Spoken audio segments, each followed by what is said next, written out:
Alors l'idée, elle est venue en fait avec Yvan de l'observation du monde du voyage autour de nous, online, offline, et on se rendait compte qu'il y avait assez peu d'acteurs qui permettaient d'organiser des voyages avec une dimension de liberté assez forte, d'authenticité aussi.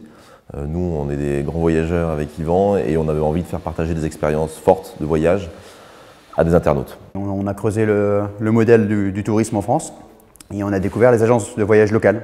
Donc sur place, il y a des personnes qui connaissent parfaitement le pays et qui sont capables de construire un voyage sur mesure qui corresponde au souhait du voyageur. Donc une fois qu'on a découvert ces personnes-là, on s'est dit forcément, il faut les mettre en relation avec le voyageur pour qu'elles puissent construire un voyage sur mesure. Donc on a rencontré comme ça des agences locales qui avaient envie de vendre en direct aussi et de faire profiter aux voyageurs de leurs expériences. Et c'est parti comme ça. Evaneos, c'est une plateforme qui met en relation des voyageurs avec des agences locales pour qu'ils puissent construire ensemble des voyages sur mesure avec un prix local, avec une expertise très forte et avec un niveau de personnalisation qui est très élevé. Et en plus de ça, en bénéficiant des garanties de tiers de confiance de la plateforme. Donc concrètement, vous allez sur evaneos.com, vous allez choisir votre destination, vous avez un petit moteur qui vous aide à choisir votre destination. Et là, vous avez le choix, soit par partir d'un itinéraire, donc c'est une idée de voyage, qu'on appelle les idées de voyage, ou de partir de zéro et remplir un formulaire en disant voilà, moi je veux faire je veux partir à l'aventure, je veux faire du trekking, je veux faire de la culture, on part en couple, etc. L'origine d'Evaneos, pour revenir à ça, moi j'ai envoyé un mail en fait quand je cherchais un associé, et dedans il y avait une page A4 où je présentais sur les 3/4 ma vision du voyage. En fait, c'était même pas une idée de business, j'avais pas l'idée à l'époque, et il y avait 3 thèmes de base qui étaient l'émerveillement, le partage et la rencontre. Donc c'était pour moi les 3 piliers du voyage. Et je pense que c'est notre vision un peu naïve de ce secteur-là qui nous a permis d'imaginer Evaneos. Parce que les personnes du secteur au début n'y croyaient pas.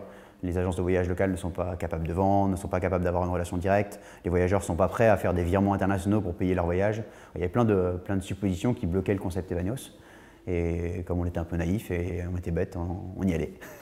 Et donc une fois qu'on a eu l'idée d'Evaneos, là c'est allé assez vite. On a lancé la plateforme en quelques jours. En fait, Yvan s'est mis à coder assez rapidement. Moi j'avais fait un peu les designs du site et dessiner les premières pages, trouver une agence locale qui voulait tester le concept avec nous. Et très rapidement, en fait, on a eu des voyageurs qui ont réservé sur le site. Alors que c'était un site vraiment basique où il y avait même pas Evaneos, il n'y avait pas la marque Evaneos, et il y avait juste quelques circuits de cette agence de voyage.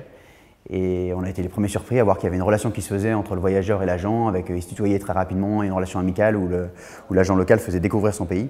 On a très vite fait du business, parce qu'on prend une petite commission sur les voyages vendus, une commission d'apporteur d'affaires qui n'a rien à voir avec les commissions des acteurs du tourisme. Donc là, on s'est dit à ce moment-là, il faut développer et aller plus vite.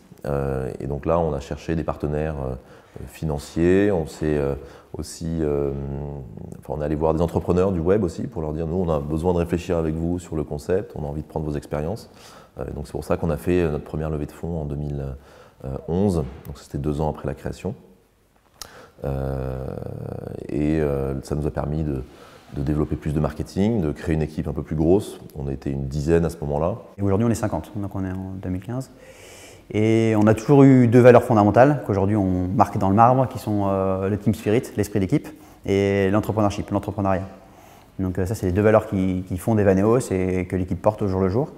Donc dès le départ, on était structuré autour des projets, à beaucoup tester. On est très proche de Lean Startup, donc à itérer très vite, à échouer sur certains trucs pour pouvoir rebondir. Et on a gardé cette philosophie-là. Donc maintenant, on est structuré autour de petites équipes, donc on appelle les squads. Donc ça c'est tout récent, mais ça concrétise l'esprit d'Evaneos. Les projets sont lancés par les équipes elles-mêmes, sans forcément passer par Yvan, par moi, donc ils ont une autonomie très forte. Tant qu'ils arrivent à rassembler des compétences et une équipe et une envie de développer ces projets, ils peuvent le faire. Et on est persuadé que la transformation de l'entreprise et le fait qu'elle continue à grossir va être possible que si des idées qui sont petites aujourd'hui deviennent grosses demain. Et donc Evaneos dans 10 ans, c'est pas forcément Evaneos aujourd'hui plus gros, mais c'est Evaneos différent forcément. Voilà. Moi je sortais d'école, donc on a été incubé dans ces incubateurs-là. Et à la fin de la première année, on doit faire un bilan donc, de cette année et pour savoir si on est reconduit ou pas pendant une année. Et donc nous, c'était le tout début d'Evaneos. Ça faisait quelques semaines ou mois que le site était en ligne. Et donc on était tout fiers de présenter qu'on avait vendu quelques voyages. Pour nous, c'était incroyable parce qu'on avait mis quelques AdWords, on n'avait pas de marque, on n'avait rien. On avait mis un site internet en ligne et on avait vendu des voyages à quelques milliers d'euros. Et le jury qui était là nous regardait en disant « Ok, vous avez vendu à vos frères et sœurs, à vos oncles et tantes. » Et on se dit « Non, c'est des vrais voyages, des personnes qu'on ne connaît pas qui ont acheté par Evaneos. » Et c'est vrai que les premiers voyages vendus, on est les premiers surpris que ça fonctionne et puis ça donne du baume au cœur et puis après on lance le truc.